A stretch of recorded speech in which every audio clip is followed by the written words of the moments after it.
0610 hours. The Strait of Hormuz, 30 miles of gray-green water between the Iranian coast and the tip of the Arabian Peninsula, and through this single gate flows roughly 20% of the world's seaborne oil, nearly $2 billion of crude every single day. This is a hypothetical scenario, built from real capabilities and real doctrine, for education and analysis. Every system you're about to see is real. The geometry is real. The outcome is the kind of outcome that geometry produces. Right now, a loaded VLCC tanker, a very large crude carrier, 280 meters of steel riding low under the weight of 2 million barrels, is transiting the outbound lane under a blockade line the U.S. Navy is enforcing as 3,000 additional American troops flow into the region. The tanker's AIS transponder is broadcasting. Her position is public, and someone on the Iranian coast has been watching that transponder for the last 48 minutes. Here's the question this scenario was built to answer. If you design a missile specifically to fly below radar, press it right down to wave top, height so the curve of the Earth hides it. How does the ship ever see it coming? The answer is, it doesn't have to. Stay with us. In the next 14 minutes, we're going to show you exactly how an SM-6 can launch on a threat the ship's own radar has never detected, and why. The geometry Iran's engineers spent years exploiting gets turned against them instead. The IRGC coastal launcher is dug into a hardened revetment on the Iranian shore, camouflaged against the rock. It carries a pair of Noor anti-ship cruise missiles. The Noors is Iran's domestically produced variant of the Chinese C-802, a subsonic sea skimmer, cruising at roughly Mach 0.8, about 980 kilometers per hour, with an active radar seeker in the nose, and a warhead heavy enough to gut a tanker or cripple a destroyer. The IRGC doctrine for this weapon is straightforward. Keep the missile low. Keep it at wave-top height, 5 to 7 meters above the surface. At that altitude, the missile's radar cross-section is masked by sea clutter, and the Earth's own curvature works as a shield. A ship's radar transmitter sits maybe 15 meters above the waterline. At that height, the radar horizon, the point beyond which the curve of the planet physically blocks line of sight, is roughly 25 nautical miles. Think of it this way. You're standing on a beach, trying to spot a tennis ball rolling across the water toward you. The ball is so low that the water itself curves up and hides it until it's practically at your feet. That's what a sea-skimming missile does to a surface radar. The geometry of the planet does the hiding. A Noor coming in at wave-top height doesn't appear on the destroyer's SPY radar until it's maybe 20 to 25 miles out, and at Mach 0.8, 25 miles is under 90 seconds of flight time. 90 seconds. That's the entire engagement window a standard surface radar gives you against a sea skimmer in a strait this narrow. 90 seconds from first detection to impact, enough for maybe one phalanx fuse solution and a prayer. The IRGC battery commander knows this. He's trained on it. He's rehearsed it. The strait geometry almost guarantees that by the time the American destroyer's ANSY-1D radar picks up the inbound Noor, the missile is already past the last comfortable intercept window for a long-range SM-2. The window collapses fast. 2 missiles at once. A salvo splits the fire control solution, doubles the tracking burden, and if one gets through, the tanker goes dark. On paper, it looks like a near-perfect ambush.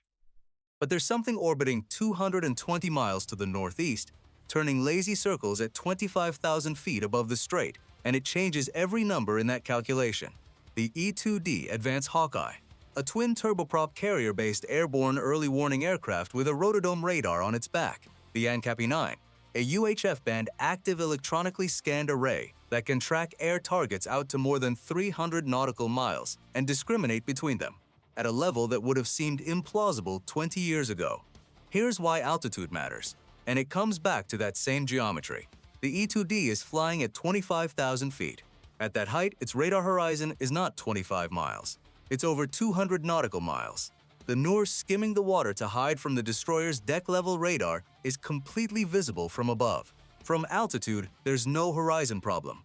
The missile that's hiding below the destroyer's radar is flying well above the Hawkeye's line of sight.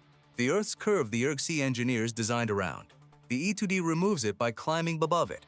At 0610 and 14 seconds, the E-2D's APY-9 registers 2 new tracks lifting off the Iranian coast. Fast movers, low altitude, bearing southwest, speed consistent with cruise missiles in terminal phase. The Hawkeye's NC-TAR system, non-cooperative target recognition, begins correlating the radar return against a library of known emitter and motion profiles. 11 seconds to assign a threat classification. 2 Noor-class anti-ship cruise missiles, inbound, targeting the tanker's AIS position. The Hawkeye doesn't wait for the destroyer to see them. It passes the track data immediately via Link 16, the encrypted tactical data link that connects every US and allied platform in the battle space into a single shared picture. Link 16 is worth a second of your time, because it's not just radio. It's a shared God's eye view. Every ship, aircraft, and sensor node with a Link 16 terminal sees the same picture simultaneously, updated multiple times per second.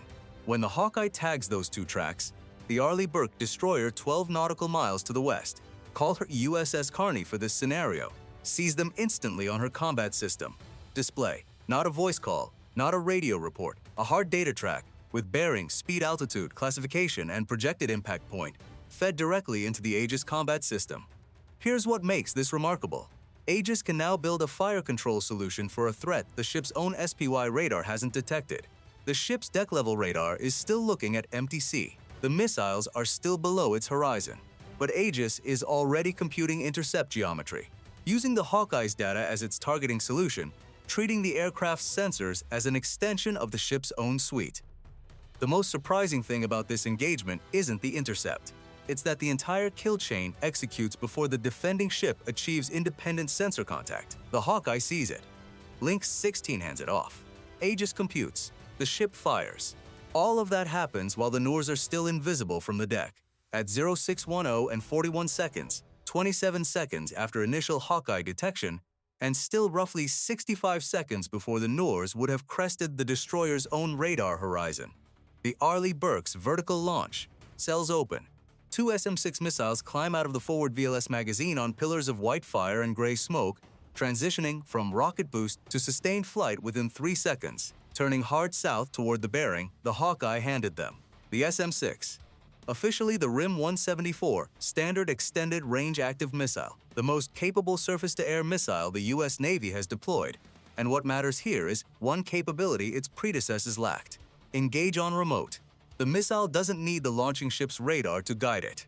It can receive targeting data over Link 16 directly from the Hawkeye, fly to the intercept point, and in its terminal phase go active with its own seeker, acquiring the target independently and flying itself home. The analogy: imagine throwing a guided dart without watching the target yourself, but getting a live feed from a camera mounted above the dartboard. You can throw accurately because someone above the obstruction is watching for you. That's engage on remote. The ship below the horizon fires.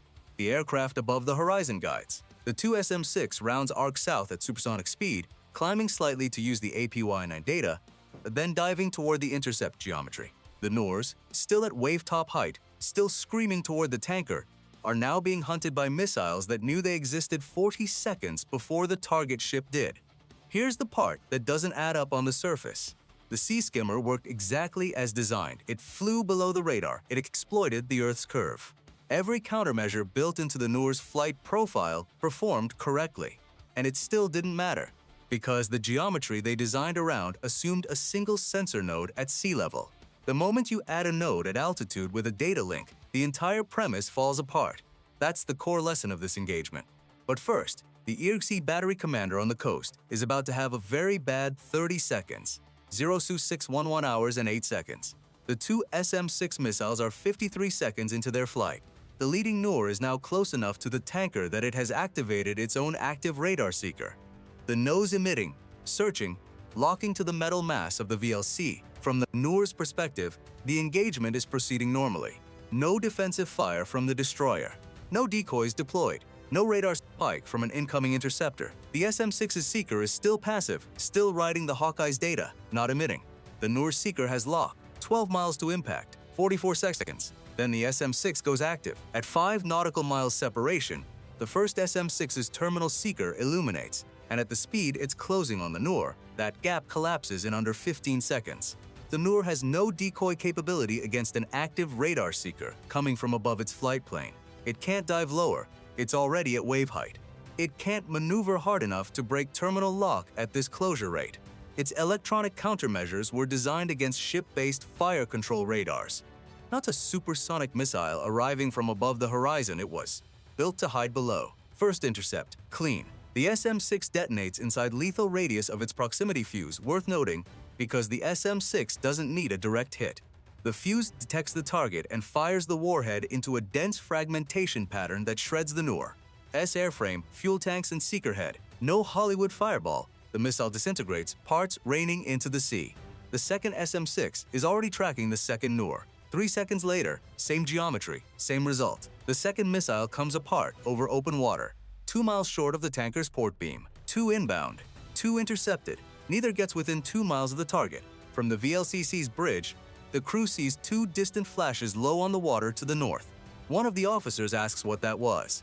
Nobody on the tanker knows they were ever in danger. On the Iranian coast, the launcher site goes silent. The IRGC battery crew has been trained to displace. Move immediately after a launch to avoid counter-battery fire. But the Hawkeye tracked the launch origin from the moment of ignition. The position is in the system. Within 4 minutes of the intercept, that location is being fed to assets that can act on it. And the launcher that fired the Noors is no longer at the coordinates it occupied when it fired. Whether that story continues is a separate chapter. What the IRGC battery commander knows, driving away from the revetment, is that the missiles never reached the target. He doesn't know why. Here's what this tells us about naval warfare right now. The IRGC put real engineering and real resources into the Noor's sea skimming profile. It's a legitimate threat against a ship operating alone, without organic airborne early warning. In a different strait, on a different day, against a destroyer, without a Hawkeye overhead, and without a cleanly 16 picture, the geometry works in Iran's favor. This isn't hypothetical. It's the reason the US Navy keeps E-2Ds airborne over contested water around the clock. But the cost ratio here runs the wrong direction for the attacker. 2 Noor missiles at roughly $500,000 each, against 2 SM-6 interceptors at approximately $4 million apiece. The defending side spent $16 to protect every $1 of threat. A clean tactical win. But that math, repeated across hundreds of engagements, is a budget problem US Navy planners have been wrestling with for a decade. Iran's strategy isn't necessarily to sink ships, it's to make the Americans burn SM-6s until the magazines run thin. Unpopular opinion.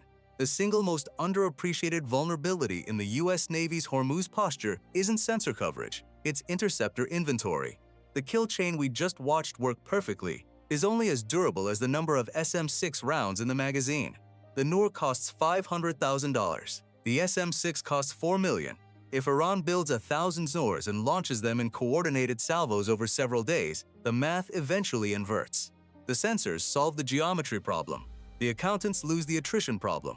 That's the uncomfortable take. Here's the technical one. One thing about the SM-6 that almost nobody outside the Navy community discusses. It wasn't originally designed as an anti-cruise missile weapon at its full range. It was designed to bridge the gap between the shorter-range SM-2 and the exoatmospheric SM-3.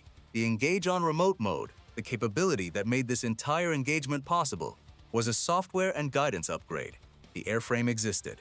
The network existed. Someone looked at Link 16 and the APY-9 and asked, what if the Hawkeye's track is good enough to fire on directly? The answer was yes, with the right seeker and the right software handshake. That's a doctrinal insight as much as a technical one. The weapon that solved the sea skimming problem didn't require a new missile. It required a new way of connecting existing sensors to existing shooters. The kill chain is the weapon. The SM-6 is just the last link in it. Put yourself in the IRGC planner's position. You've designed a missile that defeats every sensor on the ship. You've solved the geometry problem, the radar horizon problem, the detection window problem. Then you find out the ship doesn't need to see your missile because something 200 miles away at 25,000 feet saw it before it left the ground and handed the intercept solution to the ship's computer 60 seconds before your missile crested the horizon. The sensor you were hiding from was the wrong sensor. The one you needed to defeat was in the sky. The Noor pair detonates on nothing. The tanker completes its transit. The E-2D orbits north and continues its watch. And somewhere in an IRGC operational review, a quiet room on the Iranian coast, someone is staring at telemetry logs trying to understand how the Americans fired before the destroyers could have seen the missiles coming. The answer is altitude. The answer is always altitude. The curve of the Earth is only a shield if nobody's looking from above it. Here's what we want to know from you. The cost problem we laid out. SM-6 at $4 million, Noor at $500,000. Is that a vulnerability Iran can actually exploit at scale? Or does the US industrial base make the attrition math irrelevant? Comment below, because there is no clean consensus on this one. If you want to see how that same kill chain gets stressed, when the missiles come in, not as a pair but as a coordinated swarm, faster, lower, from multiple bearings at once, that scenario is already in development. Subscribe so you don't miss it. And if this kind of systems-level breakdown is what you come here for, the Growler EA-18G episode on electronic warfare over the Red Sea is right. There, same depth, different fight.